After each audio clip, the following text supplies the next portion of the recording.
Welcome back to What Arty Noobs with General Disturbance, and we've got Steel Mike here, and he's in the Fifi, the 105 leFH18B2, and he's on the north spawn of Serene Coast, and battle's about to get underway.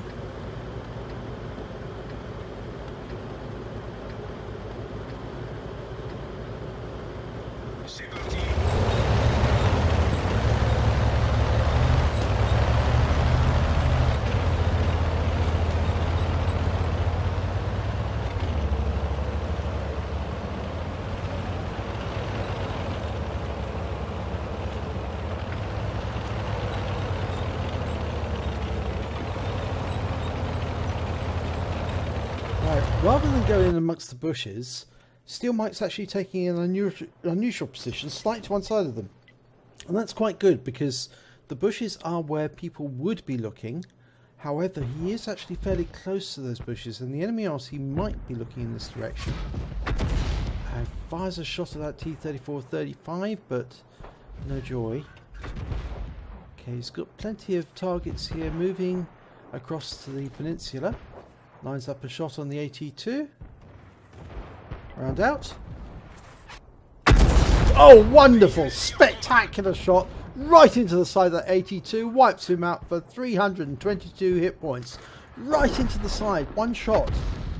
AT2s normally take a huge amount of hits before they die, but that one, he got it precisely right. Okay, T-34-85. It's the same one he was firing at earlier. Lining up another shot, round out. And it goes into the engine bay. And that was a massive 142 hit points as well. Now he's got a Lux that's scouting on the west side of the map. It's right at the very back. Round out, that's a bit short, I think. Yes, it was. Okay, it's a fairly fast moving target. The problem here is, of course, estimating exactly how fast he's going to be going. Now, I get the feeling that Steel Mike thought that he was probably going to hide in those bushes. But here he's got a T-67, again, moving fast down the west side of the map. Normally, tank destroyers don't come down to this particular area because it's normally where the mediums would go. They've got a heavy down there as well. So it's a very unusual combination of tanks to be going up to this particular area. But there again, it's not facing many tanks from Steel Mike's side. He gets a lovely shot there into the KV-1S. 127 hit points. They've knocked a tree down to give him a bit of cover for the T-67. Gets a good shot in there again. 167 hit points this time. If he just estimates its rate of... No, he didn't get that just right. Needed to estimate the speed at which it was travelling backwards. Much easier to do this on the KV-1S. They're much slower. And he gets a lovely direct hit there. Looks like it hit the back of the KV-1S. Another round out. No, that one didn't estimate that he was pulling away. Okay, this Lux is dodging left, right and left all over the place. Trying to avoid being struck. That sort of behaviour can actually be very difficult to predict exactly where they're going to be next. So to put a shell in, he fires a shell blind, knocks that tree down. Okay, he's got some targets on the east side of the map on the peninsula. T-34-85. Now this is the same one I think that he hit in the rear earlier, indicating his target with the T key. Telling everyone that he is firing at that T-34-85. He fires around him, but that's going to go to one side. I think that T-34 is actually trying to relocate now.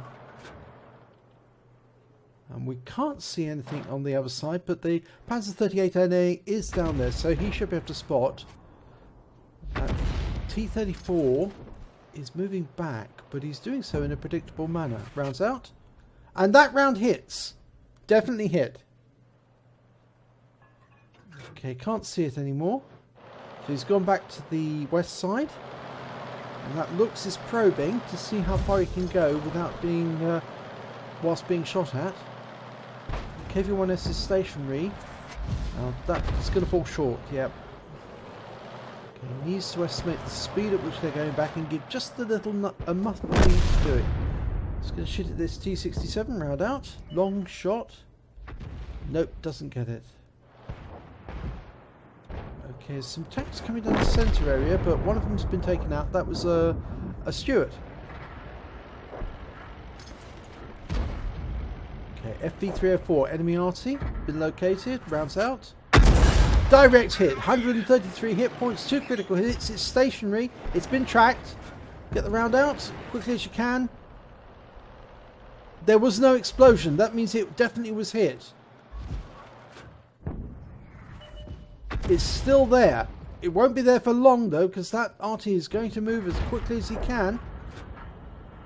Oh, yes he did. Yes, he knew he was under fire, but he had to get his round off before he received a round himself. Okay, there's definitely somebody coming across that peninsula now. Coming up to the water crossing, it's the KV-85. Okay, but he hasn't got much health, and he's taken out. He's killed by the Hetzer. Okay, that T-34-85 has come back again. It's probing, using the bushes for cover, rounds out. Unfortunately, he's moved.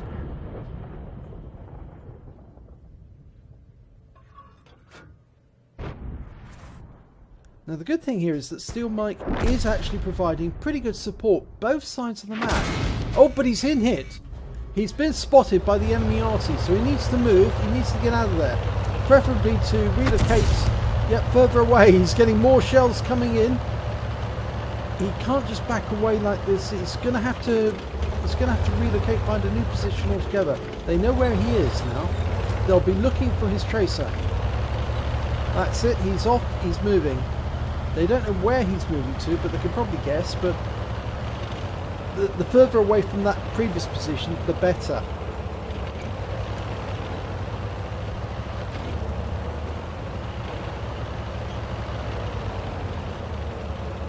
Okay, this is a little close to the water, but it's still good enough.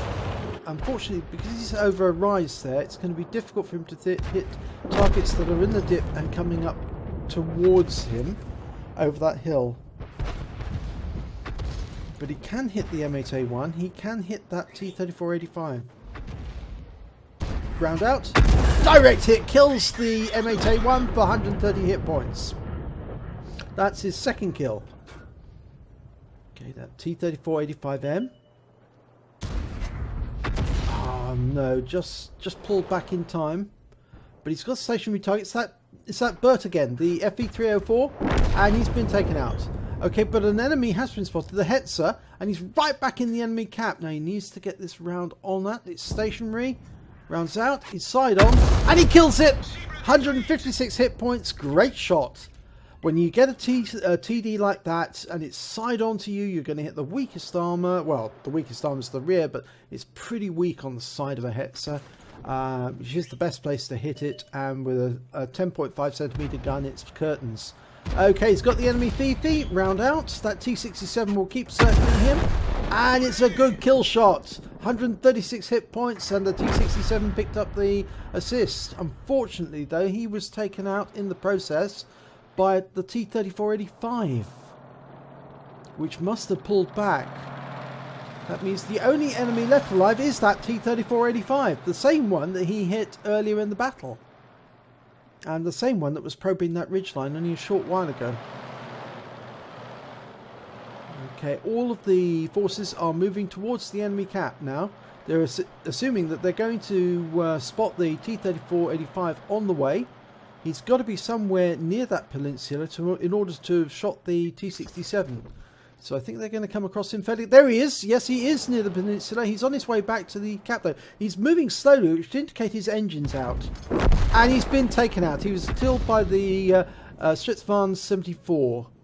Okay, and that's the end of the battle. If we have a look at the end of battle stats, we can see it's a first-class tanker for Steel Mike in the Fifi, the 105 leFH18B2. He also picked up a bruiser medal for scoring at least 5 critical hits, module damages or crew incapacitations. He also picked up a fighter medal because he managed to get at least 4 kills. We can see those kills there. And he picked up a Brothers in Arms because he platooned with another teammate who survived the battle. And on top of all that, he managed to get a High Calibre. That means he scored the highest amount of damage, at least 20% of the hit points of the enemy team. If we look at the team score, we can see that Steel Mike came top with 1,775 hit points of damage. He came second when it came to kills, the T67 picking up the highest amount with 5, and of course it was the T67 that he was platooned with. And when it came to base XP, he also came second to the same T67 again with 804 experience points. He fired 29 rounds, he got 11 direct hits, 11 penetrations, 3 splash, 1,775 hit points of damage, all at more than 300 meters. He received 1 hit, and it was from the Fifi, and it was a penetrating hit. Luckily, it didn't kill him, though. He hit 8 of the enemy, he killed 4 of them. He also did damage assistance of 73 hit points. He received, on a premium count, 41,699 credits. But after deductions for repair and ammunition, he takes away 37,491 credits. He received 1,206 experience points on a premium count, add on another 482 for a premium vehicle, and another 24 for playing in a platoon, and he takes away 1,712 experience points in total. So well done, Steam Mike. That was a good battle where you were actually providing support equally across both sides of the battlefield simultaneously, keeping a good eye on what was going on and then applying your assistance whenever you could to help the team defeat each of the thrusts. So well done indeed. If you enjoyed this replay, please do give it a like and do subscribe to our channel, and hopefully I will see you in the next replay.